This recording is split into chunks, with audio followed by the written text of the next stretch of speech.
Baby, hold the fish up. Oh my God. Yeah, come on, Anita. I'm trying to teach a 40-year-old how to ride a bike. Go. All right. Doing good. This is the little spot right there. Okay. Pick it up.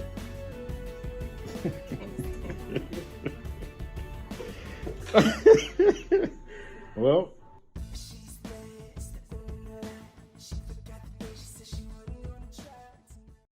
welcome back.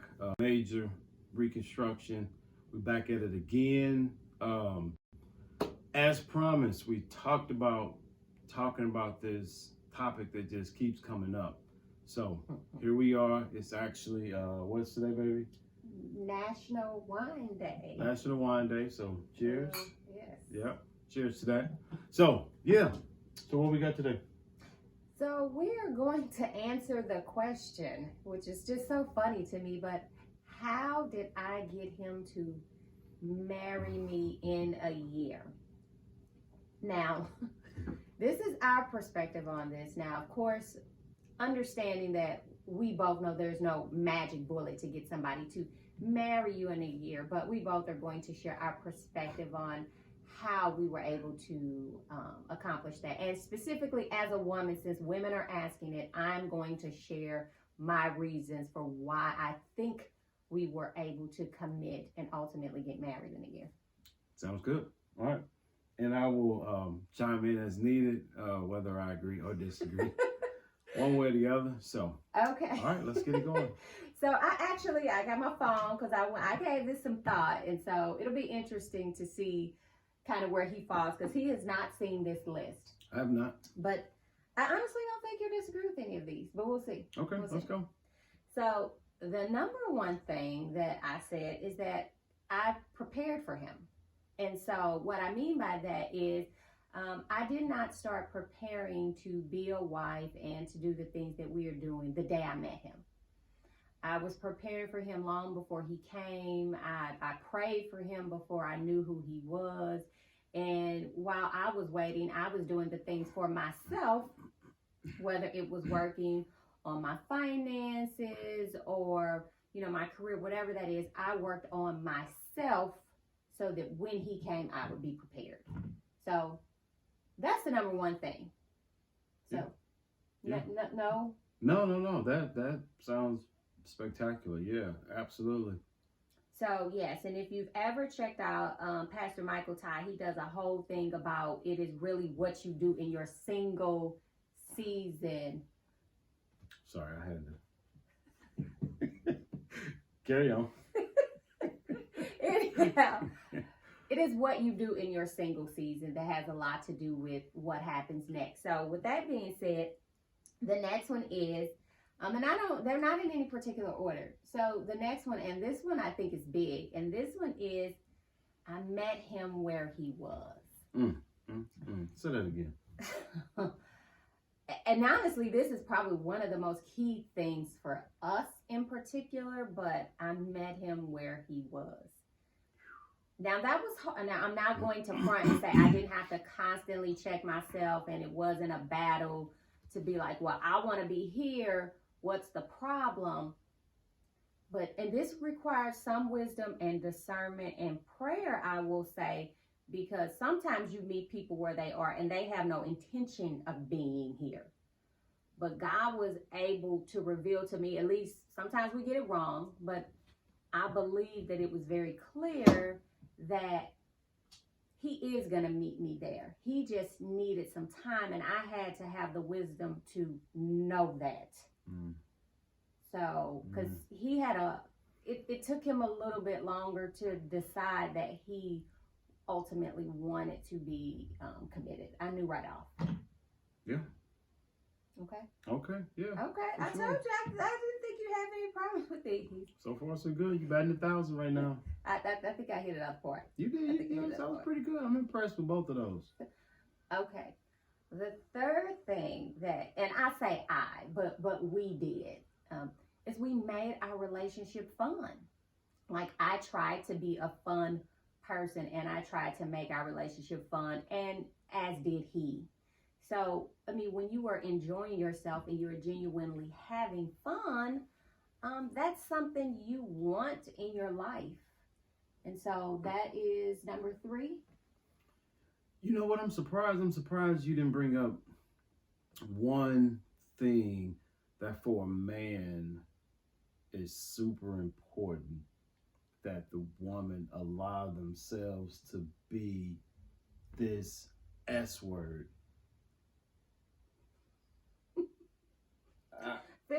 Finish the sentence. Go on, finish. Submissive. I'm just super surprised that didn't come along. Because a lot of times you meet women and they have been the woman, the man, the father, the everything. Sure. And they hold on to this rah-rah so long. I'm not gonna say it intimidates men, but it's a fight that we don't want to have with our significant. Okay. So it kind of strays us away from that woman. So I think one of the main things that I'm surprised you didn't mention is the fact you allowed yourself to be submissive. Oh, absolutely. And that's a big thing, but not every woman allows themselves to be submissive. Actually, and honestly, we probably should do a whole show on being submissive and what that means and what that looks like, because there is a lot of negative connotations that comes with that, and I feel like it's especially prevalent for Black women. And I'm not to dismiss this for any other culture, but a lot of us, at least in my generation, were raised by single mothers, and this idea that I can do it by myself, I'm so independent, to his point, and I had been doing it by myself. And so, and part of that goes into, I was preparing to be a wife and understanding what that meant. So part of that went into preparing and knowing what that would mean. But I think we should probably consider doing a whole. Yeah, that's huge for men. I mean, from my personal friends, from men that I don't know, just in general conversational talk about the woman not allowing herself to be submissive in the relationship, and it's just destructive for that man, because especially a manly man who wants to be the leader of his house. Now, of course, that comes with some work. That's not just a position that you just throw yourself into now. That comes with some work, and you have to lead and be a good leader at it. But you have to at least be allowed that position without a fight for that position. Now, if you lose it, that's on you. But you at least have to be given that position from the start. Because,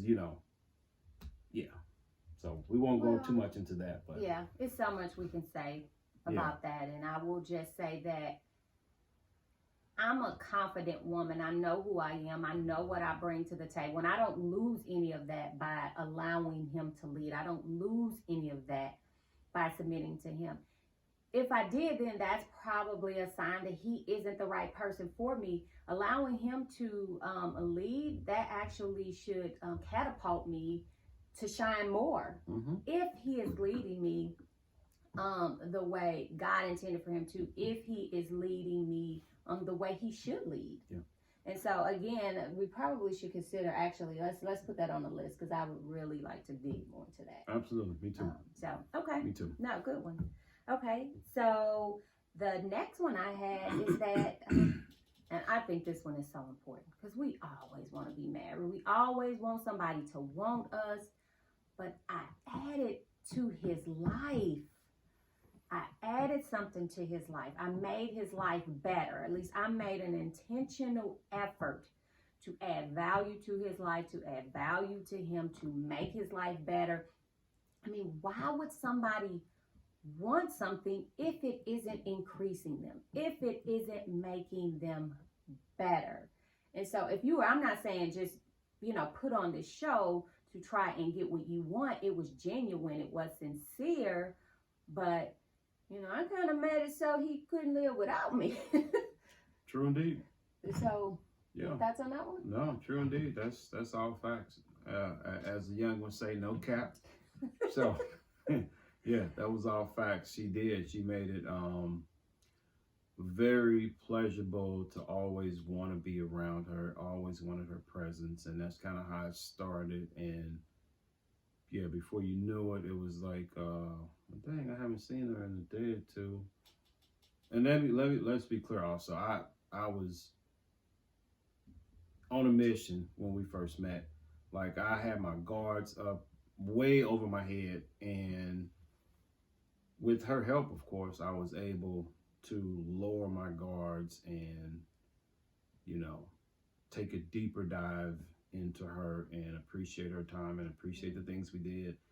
And I know the pandemic was an awful time for some, but it actually was a good time for myself personally, a lot of self-development and personal growth by being able to sit still and face those demons that I had ran from so long. And whether it was with a happy hour, whether it was just hanging out with the boys, whether it was just on the go nonstop, you know, this pandemic allowed me to actually sit and reflect and actually enjoy her company, and we just went from there. So yeah, absolutely.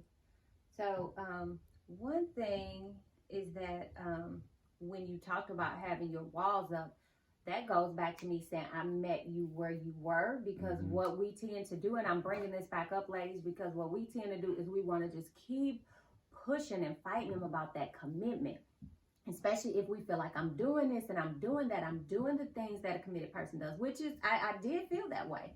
And so I just had to keep using wisdom to say, okay, am I being foolish? Because you got to use some sense with it, because there just are going to be some guys that aren't committing. So you got to be careful with this. But I just knew in my heart, or I was pretty certain in my heart, that he was right for me. And so I also knew that if I continue to be patient with him and find that balance of of not pushing him, but also kind of being clear about what I wanted and finding that happy medium, that was the way to go. Which, FYI, is not an approach I had tried in the past. Before, it was like, if this is what I want, I'm telling you what I want. Yeah, that's not a good approach. Yeah. So, which kind of goes into the next one, which is that, at least I think I just loved him. You know, I just try to love him, and I try to act in a way that he felt my love, and that all ties into meeting him where he was. You know, it was like, okay, I can fuss at you and I can be mad because I'm not getting what I want, but I'm just gonna right now. And in the back of my mind, I would always be battling like, okay, how long is too long? But I would just kind of say, you know what, right now, unless I feel God telling me to move, I'm gonna love him where he is. Yeah, which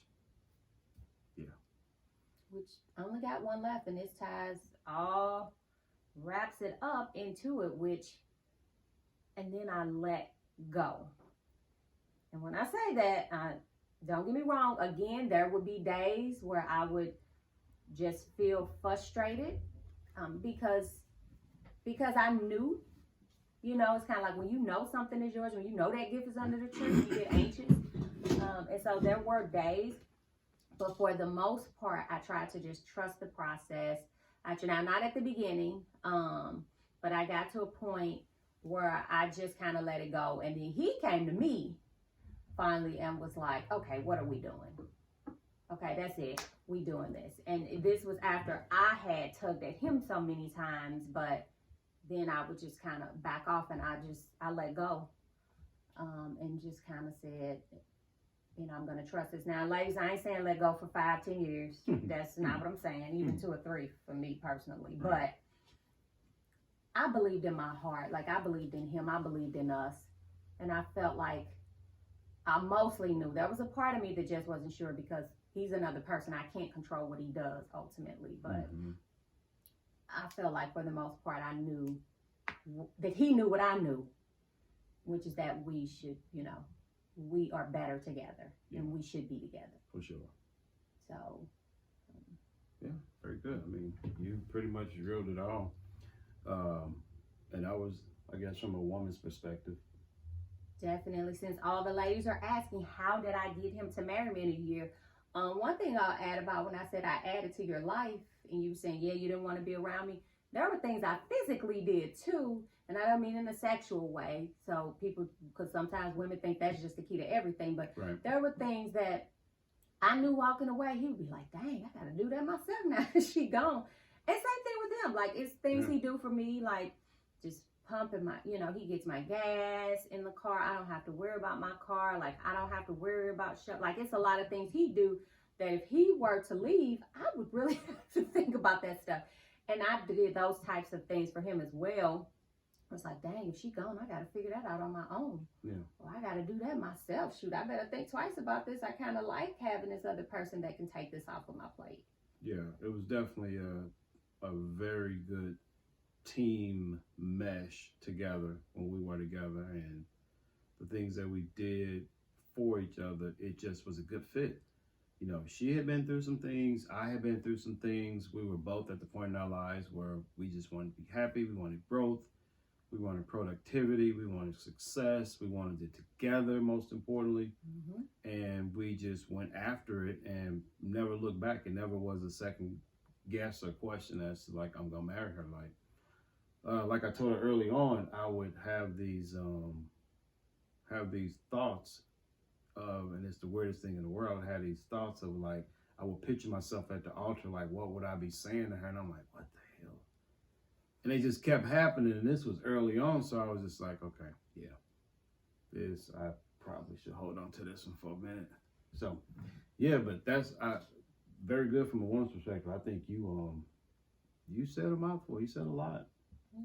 I think that answers the questions, hopefully, for the ladies who, that question has come up a lot, so hopefully you covered a lot of bases with that. Okay, let me recap for you. So, ladies, I prepared for him. I met him where he was. I made our relationship fun. And it was a group effort, but I made our relationship fun. I added to his life. I added value to him. I made his life better. I just loved him. And then I let go. So that's the recap. I think that meeting him where he is, that goes so many ways. And that for so many men, that could be so many different things. That could be maybe financially. That could maybe be emotionally. That could be physically. That could be mentally. Not saying go get somebody that's cuckoo, but meeting them where they are, being optimistic and having a positive enough outlook, knowing that this person has growth potential and this person will grow, helps us a lot. Because sometimes us men, we have to put up this facade like we're just this and we're tough and we're strong, but internally we're actually hurting on the inside. Whether it's a relationship that we just got out of, whether it's our kids, we can't get our kids enough, whether child support's beating us down, whether life in general, just being a black man, is beating us down. So meeting them where they are, that's huge. It gives us as men something to shoot towards. Like, okay, you met me where I was. Like, this makes me want to work this much harder for you to show you that I appreciate you meeting me where I am, because I know where I'm going, but I need for you to trust me and know where I'm going and support me in that. And you did that. So here we are. Okay. Yeah. Well, that's it. So our next video, I think, is just going to be Damon and the fellas, and I won't. Yeah, we're trying to put something together. Ladies, we need your help though. So we need to know what you want to talk about, what you want to hear from the fellas. This round table, I want to have some single gentlemen, have some married gentlemen, so we can get a variety of views and thoughts, ideas, so we can grow this couple marriage thing, dating ideas, and the dates too. Yeah, we're coming with a lot of stuff, so yeah. So stay tuned. Do not forget to please go and subscribe to our page. Yeah. Like our social media pages. We're on Facebook. We're on Instagram. We're on Twitter, so make sure that you like us, subscribe. Like and share, like and share, like and share. Okay. All right. All right. Anything else? I think that's it. We summed it up. We covered it up. Okay. So if there are questions about this, comment below. Comment below. Let us know what you think. Let us know where you are in your relationships. How far are you to marriage? How close to you to marriage? You might not even want to ever be married. Some people have gotten to the point in age in their lives where they just say, I'm just going to be single the rest of my life. That's cool too. We want to hear from you. All right? Okay. Well, So, thank you for tuning in. Yep. All righty. All right. Thank you. Bye.